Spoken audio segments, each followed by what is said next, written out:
नमस्कार, आप देख रहे हैं जन टीवी उत्तराखंड और मैं हूं आपके साथ भानु दीक्षित। सबसे पहले नजर हेडलाइंस पर। पीएम मोदी का मन की बात प्रोग्राम उत्तराखंड के रक्षित से फोन पर किया संवाद। स्पेस सेक्टर में कर रहे उत्कृष्ट कार्य लक्ष्य सेन और बाल मिठाई का भी किया जिक्र।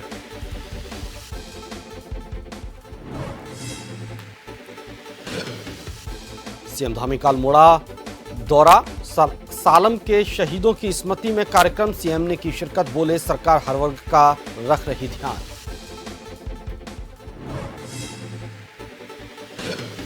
एक सितंबर से भाजपा का सदस्यता अभियान, तैयारियों में जुटी बीजेपी राष्ट्रीय अध्यक्ष जेपी नड्डा और पीएम मोदी करेंगे शुभारंभ।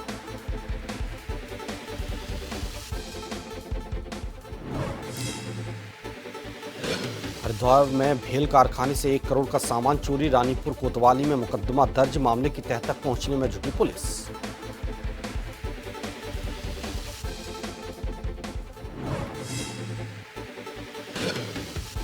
प्रदेश में 2 दिन भारी बारिश की चेतावनी, मौसम विभाग ने जारी किया येलो अलर्ट। जोशीमठ में फिर बाधित हुआ बद्रीनाथ राष्ट्रीय राजमार्ग।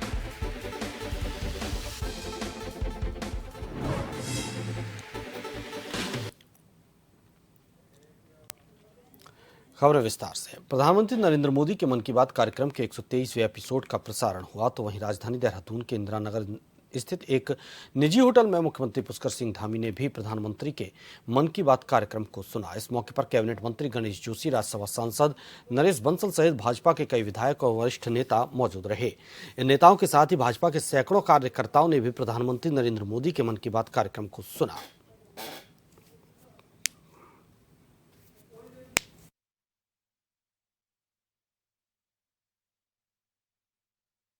प्रधानमंत्री जी का जो मन की बात का कार्यक्रम है वो निश्चित रूप से सभी को, विशेषकर हमारे नौजवानों को, मातृशक्ति को हमेशा प्रेरित करता है। और ऐसे लोग जो अपने जीवन में अनेक महत्वपूर्ण कार्य कर रहे हैं, उनको भी उन्होंने पहचान देने का काम, उनके प्रोत्साहन का काम किया है। और फिट इंडिया का जो नारा है वो हमें साक्षात रूप से अपने जीवन में भी उतारना है, दिनचर्या में भी उतारना है, क्योंकि जब फिट रहेंगे तो सब काम करेंगे। और आज हमारा बड़ा शुभ अवसर है कि सदस्यता का अभियान भी शुरू हुआ है।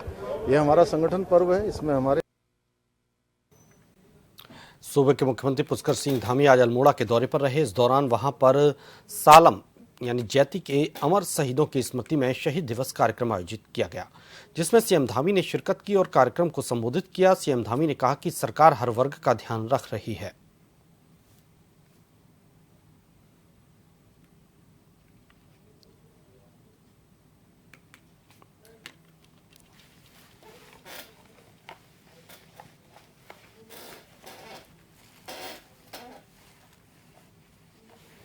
उनके आदर्शों को अपने जीवन में अपनाए और देश के प्रति, समाज के प्रति जो हमारी जिम्मेदारियां हैं, जिस दायित्व पर भी, जिस जिम्मेदारी पर भी हम उन जिम्मेदारियों को निभाएं और उनके बलिदानों को स्मरण करते हुए उनके सपनों का भारत, उनके सपनों का राज्य, उनके सपनों का एक क्षेत्र बनाने का संकल्प लेकर आगे कार्य करें। इसी आशा और विश्वास के साथ मैं आप सबको एक बार फिर से अपनी ओर से धन्यवाद करते हुए रविवार को केंद्रीय सड़क एवं परिवहन राज्य मंत्री अजय टम्टा रामनगर पहुंचे, जहां पर रामनगर विधायक दीवान सिंह बिष्ट, भाजपा नगर अध्यक्ष मदन जोशी सहित कई कार्यकर्ताओं ने उनका जोरदार स्वागत किया।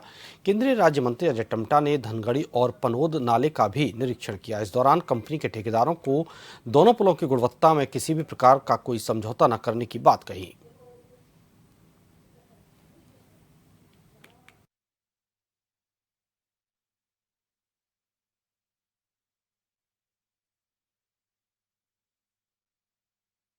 देखिए, आज ये जो हमारे भारत सरकार के माध्यम से स्वीकृत पुल है, पनोद नाला का और धनगढ़ी नाले का, जो लंबे समय तक लोगों का इसमें कष्टदायक स्थिति रही, बहुत सारे लोग इसमें रोड मार्ग में दिक्कत के कारण से लोगों की जानें भी गई। और चूंकि ये पहले काम प्रारंभ हो गया था, फिर उसके बाद इसमें एक दिक्कत ये आई कि फिर या हमारे कॉर्बेट नेशनल पार्क वालों ने बोला कि भाई इसमें हमको एलिफेंट कॉरिडोर है। तो इसके लिए फिर बहुत प्रयास किया। माननीय विधायक हमारे रामनगर और हमारे सल्ट के विधायक जी ने लगातार दिल्ली में आए, हमारे मंत्रियों से मिले, और मंत्रियों से मिलने के बाद इसका रिवाइज एस्टीमेट बना, और जो कि 27 करोड़ के 2 रिवाइज एस्टीमेट बने, पनौत नाला का और धनगढ़ी नाले के। इस काम की जो स्टार्टअप है वो हमारे 7 मार्च 2024 को हमने स्टार्ट किया, और इसको हम 6 सितंबर 2025 को हम इसको पूरा कर लेंगे। कार्य की जो प्रगति अभी है वर्तमान में, तो मैंने वर्किंग डेट से हम पर की हमारी प्रगति रहती है, और अभी दोनों पुलों का प्रगति रिपोर्ट लगभग 8% से 9% तक होना चाहिए था, और अभी जो प्रगति है वो 9 से 10 और 11 के आसपास है। यानी कि हमारी जो प्रोग्रेस रिपोर्ट है वो ज़्यादा स्पीड में है। रविवार को केंद्रीय सड़क एवं परिवहन राज्य मंत्री रामनगर पहुंचे, जहां रामनगर विधायक दीवान सिंह बिष्ट ने और भाजपा नगर अध्यक्ष मदन जोशी तथा भारतीय जनता पार्टी के तमाम कार्यकर्ताओं ने उनका स्वागत किया। तो वहीं केंद्रीय राज्य मंत्री अजय टम्टा ने धनगढ़ी और पनौत नाले का निरीक्षण करते हुए संबंधित निर्माणाधीन कंपनी को समय पर ये पुल पूरा करने के आदेश दिए। साथ ही उन्होंने कहा है कि पुल के निर्माण में गुणवत्ता पर किसी भी तरह का कोई समझौता नहीं किया जाएगा। वहीं उन्होंने ये भी कहा है कि समय पर यह पुल पूरे होंगे, क्योंकि कुमाऊं और गढ़वाल को जोड़ने वाला एकमात्र रास्ता है। तो वहीं उन्होंने नेशनल हाईवे पर की बात करते हुए कहा कि जब से उन्होंने मंत्री का कार्यभार संभाला है, तो सभी अधिकारियों को निर्देश दिए गए हैं कि हाईवे जितने भी हैं जिनकी हालत खस्ता हाल है उनको दुरुस्त किया जाए। तो वहीं उन्होंने पुलों की बात पर भी कहा कि जो है गुणवत्ता युक्त पुलों का निर्माण किया जा रहा है। उन्होंने कहा कि इसमें किसी भी प्रकार की कोई हीला हवाली नहीं बरती जाएगी, और यदि हीला हवाली बरती गई और गुणवत्ता के साथ किसी भी प्रकार की अनदेखी की गई तो संबंधित कंपनी और अधिकारियों के खिलाफ कार्रवाई भी की जाएगी। इस दौरान सल्ट के विधायक महेश जीना भी साथ में मौजूद रहे। तो वहीं NH के और लोक निर्माण विभाग के तमाम अधिकारी भी उनके साथ मौजूद रहे। रामनगर से राजीव अग्रवाल के साथ कैमरामैन बंटी अरोड़ा, जन टीवी। मुख्यमंत्री पुष्कर सिंह धामी के द्वारा प्रदेश की बालिकाओं को खेल के क्षेत्र में आगे बढ़ाने के लिए चंपावत जिले के लोहाघाट में प्रदेश के पहले महिला स्पोर्ट्स कॉलेज का निर्माण करवाया जा रहा है। महिला स्पोर्ट्स कॉलेज निर्माण के लिए लोहाघाट के छमनिया में 500 नाली भूमि खेल विभाग को हस्तांतरित कर दी गई हैं। निर्माण के पहले और सबसे अहम चरण में आज लखनऊ से आई इंजीनियरों की टीम के द्वारा छमनिया में महिला स्पोर्ट्स कॉलेज की भूमि से मिट्टी के नमूने लिए गए।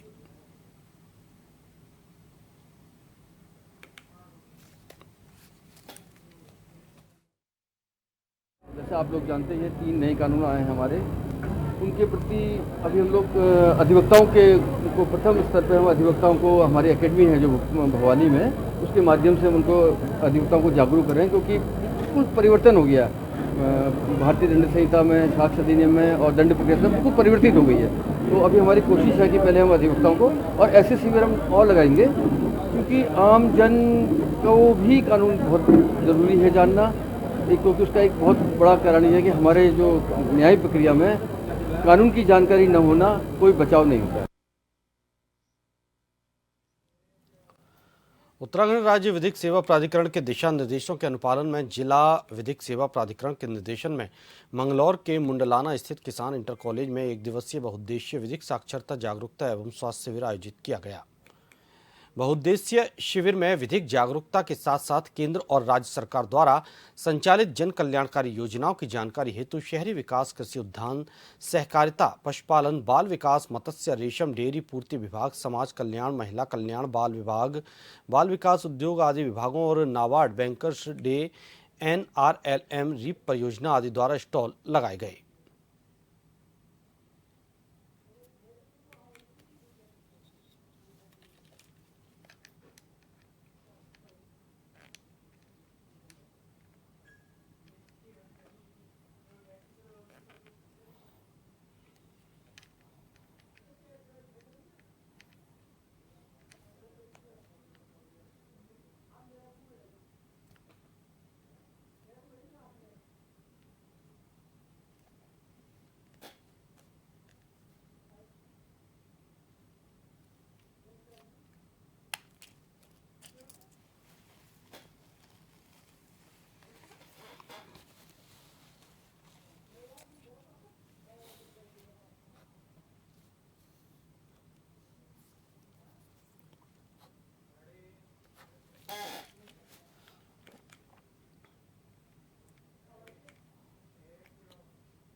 कांग्रेस परवादून जिला अध्यक्ष मोहित उनियाल ने डोईवाला से देहरादून को जोड़ने वाले लच्छीवाला फ्लाईओवर के पास क्षतिग्रस्त राष्ट्रीय राजमार्ग का निरीक्षण करते हुए कहा कि एटलस कंपनी द्वारा एक तरफ से सड़क मार्ग को बंद कर दिया गया है।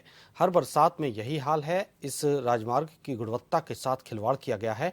तो वहीं गढ़वाल और कुमाऊं क्षेत्र से आने वाले वाहनों और डोईवाला की जनता से इस मार्ग के लिए टोल लगाकर वसूली की जाती है। उनियाल ने कहा कि प्रदेश में भ्रष्टाचार चरम पर है।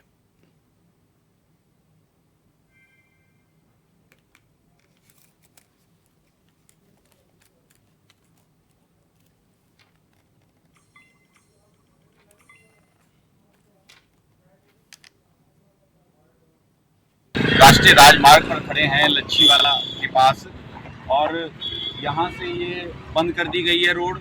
एक तरफ का ट्रैफिक डाइवर्ट किया जा रहा है, ये आप देख सकते हैं। इधर से ट्रैफिक डाइवर्ट किया जा रहा है और ये पूरा बंद किया गया है। एक दो दिन से ये रोड बंद है क्योंकि ये रोड कहीं ना कहीं नीचे बैठ चुकी है। इसके पिलर बैठ चुके हैं, उनमें गुटके लगाए जा रहे हैं, उनको जैक से उठाया जा रहा है। तो ये गुणवत्ता है, ये राष्ट्रीय राजमार्ग है, इसकी गुणवत्ता है। और यहाँ तो ये बंद किया गया है। और इससे आप थोड़ा सा जब आगे जाते हैं, जैसे ही इस फ्लाईओवर से आप नीचे उतरते हैं, यहाँ टोल है, एलिफेंट कॉरिडोर जोन है, वहाँ एक टोल लगाया गया है और वहाँ वसूली की जा रही है जनता से। 110 रुपये एक छोटे 4 व्हीलर से लिया जा रहा है। और अगर कमर्शियल वाहन है तो आप सोच भी नहीं सकते कि कितना पैसा इकट्ठा किया जा रहा है। मगर आज जब इसको बंद करना पड़ रहा है, बहुत ही कम इस बार बरसात हुई, उसके बावजूद ये अगर फ्लाईओवर बैठ जाता है तो जनता की जान के साथ खिलवाड़ किया जा रहा है। ये प्रदेश सरकार पे सवालिया निशान है, ये केंद्र सरकार पे सवालिया निशान है।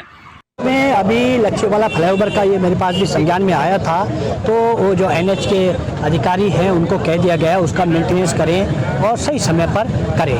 और मुख्यमंत्री पुष्कर सिंह धामी के द्वारा प्रदेश की बालिकाओं को खेल के क्षेत्र में आगे बढ़ाने के लिए चंपावत जिले की लोहाघाट में प्रदेश के पहले महिला स्पोर्ट्स कॉलेज का निर्माण करवाया जा रहा है। महिला स्पोर्ट्स कॉलेज निर्माण के लिए लोहाघाट के छमनिया में 500 नाली भूमि खेल विभाग को हस्तांतरित कर दी गई हैं। निर्माण के पहले व सबसे अहम चरण में आज लखनऊ से आई इंजीनियरों की टीम के द्वारा छमनिया में महिला स्पोर्ट्स कॉलेज की भूमि से मिट्टी के नमूने लिए गए।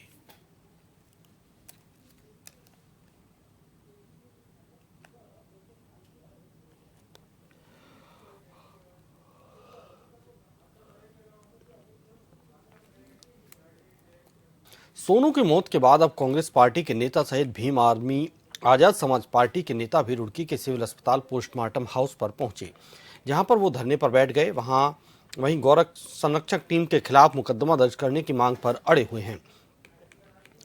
कांग्रेस विधायक फुरकान अहमद ने कहा कि पुलिस की ज्यादती बर्दाश्त नहीं की जाएगी। उन्होंने कहा कि युवक की पुलिस द्वारा हत्या की गई है, जिसे कतई बर्दाश्त नहीं किया जाएगा।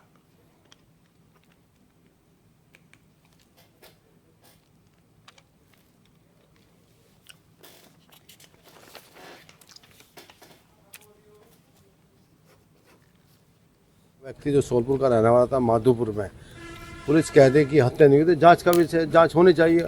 अगर मान लो उसके पास मीट था तो उसके खिलाफ कार्रवाई करते, उसे जेल में ठोसते, कोई बात नहीं थी। ये मारने का अधिकार तो किसी ने नहीं दिया ना। मानो जो लोगों का कहना है, जो वहाँ के लोकल क्या जो जोड़ के पास जिनके मकान है, उनका ये कहना है कि ये पुलिस ने इसे धक्का दिया और जी फिर निकलने नहीं दिया। अगर वो निकल रहा था तो उसे कहा कि गोली मार देंगे, और कोई निकालने के लिए भी किसी ने आवाज़ उठाई तो उसे भी कहा गोली मार देंगे। तो ये हत्या नहीं तो और क्या है? हकीकत क्या है पूरे मामले में? देखिए, घटना बड़ी निंदनीय है। हकीकत तो ये है कि जो साक्ष्य प्रशासन के द्वारा छिपाए जा रहे हैं, प्रशासन जो लीपापोती करना चाहता है, हकीकत उसके पीछे है। असल में आप लोगों के सामने हकीकत किसी ने बयान नहीं की है, और शायद कुछ मीडिया बंधुओं के सामने हकीकत बयां भी हुई है, तो उन्होंने पूरी तरह से अपने अपने पोर्टल पर इस चीज़ को नहीं चलाया है।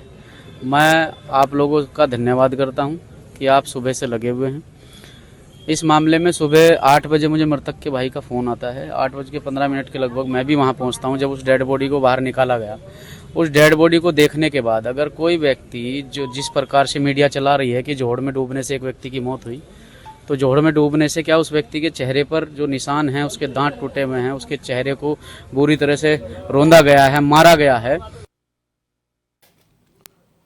कांग्रेस के प्रदेश महासचिव सचिन गुप्ता ने आज रक्षा सूत्र कार्यक्रम के तहत शहर की सभी आंगनबाड़ी कार्यकर्तियों से राखी बंधवाकर उनकी रक्षा का जिम्मा लिया। सचिन गुप्ता ने बताया कि प्रतिवर्ष इस तरह कार्यक्रम का आयोजन उनके द्वारा किया जाता रहा है।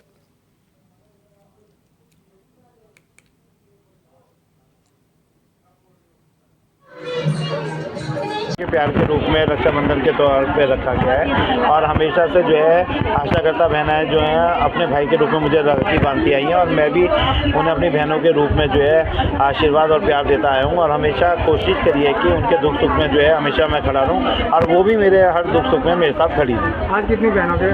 आज 119 आशा करता बहनें हमारे साथ हैं। सभी बहनें यहाँ पे मौजूद हैं। हो सकता है 1-2 बहनें भी रास्ते में आने वाली होंगी, तो जब तक वो नहीं आएंगी तब तक ये कार्यक्रम चलता रहेगा। जानते हैं बहुत ही शुभ हमारा त्यौहार है जिसमें बहनें भाई को राखी बांधती हैं, तो बहुत ही अच्छा लगता है जब अपने त्यौहार मनाए जाते हैं। और इस बार जैसे आशा कार्यकर्ताओं के साथ हम मना रहे हैं तीसरी बार, तो बहुत अच्छा लग रहा है। जब बहनें आशीर्वाद देती हैं तो भाई हमेशा फलता फूलता। प्रदेश में हो रहे महिलाओं पर अपराध के विरोध में यूथ कांग्रेस के द्वारा रुद्रपुर के गांधी पार्क में विरोध प्रदर्शन किया गया। इस दौरान यूथ कांग्रेस के पदाधिकारियों के द्वारा प्रदेश सरकार के खिलाफ जमकर प्रदर्शन करते हुए उधम सिंह नगर पुलिस के खिलाफ भी नारेबाजी की गई। इस धरने प्रदर्शन में किच्छा विधायक तिलक राज बेहड़ और जसपुर विधायक आदेश चौहान भी पहुंचे।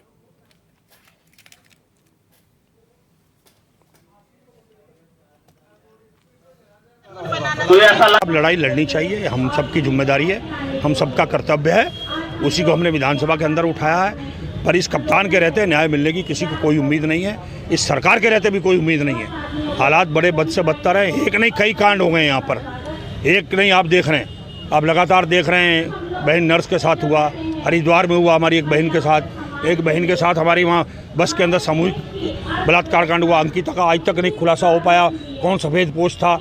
और हमारी मांगे कुछ नहीं है। देखिए हम जो यहाँ पर बैठे हैं, हम महिलाओं के सम्मान के लिए और बिगड़ती कानून व्यवस्था जो है यहाँ पर, उसकी लड़ाई के लिए यहाँ पर बैठे हैं। जैसे आप देख रहे हैं छोटी छोटी बच्चों के साथ रेप हो रहे हैं। चलिए तस्लीमा हत्याकांड है या मोमिता हत्याकांड है, पुराना अंकिता हत्याकांड है, इसके खुलासे नहीं हो पा रहे हैं। घर में छोटी छोटी बच्चियाँ हैं, हम उनको अपने घर की बच्चियों को सेफ ही नहीं कर पा रहे हैं आजकल। भाजपा पूरे देश में 1 सितंबर से सदस्यता अभियान चलाएगी। इसकी शुरुआत 1 सितंबर से पार्टी के केंद्रीय अध्यक्ष जेपी नड्डा प्रधानमंत्री नरेंद्र मोदी को सदस्यता दिलाकर इस अभियान की शुरुआत करेंगे। उत्तराखंड में भी पार्टी का सदस्यता अभियान उसी दिन से चलाया जाएगा। तो वहीं सदस्यता अभियान की क्या रूपरेखा रहेगी, इन्हीं सब बातों को लेकर हमारे संवाददाता शैलेंद्र कुमार पांडे ने भाजपा के महानगर अध्यक्ष सिद्धार्थ अग्रवाल से की खास बातचीत।